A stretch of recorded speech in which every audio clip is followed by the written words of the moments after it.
June আমার কাছে মনে হয় যে 70 জুনের থেকেও হয়তো বা বেশি লাগতে পারে। এই ধানটা শুরু থেকে চাউল পর্যন্ত মুখে যাওয়া পর্যন্ত যাইতে মনে হয় 70 জন লোকের থেকেও বেশি বেশি পরিশ্রম লাগে। যেমন তার একটু উদাহরণ আমি আপনাদেরকে দেই। এই যে দেখতে পাচ্ছেন ধান, এটা আমরা বন মাঠে আছি, বন্ধে। এই যে দেখেন কতজন শ্রমিকে কাজ করতেছে এখানে,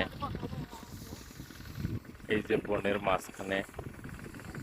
এই ধানগুলো আবার বাড়িতে নিয়ে যাইতে হবে, শুকাইতে হবে, সিদ্ধ করতে হবে, ভাঙতে হবে, ঝাড়ু দিতে হবে, ধুইতে হবে, রান দিতে হবে, তারপরে এই ধান থেকে ভাতে রূপান্তরিত হবে।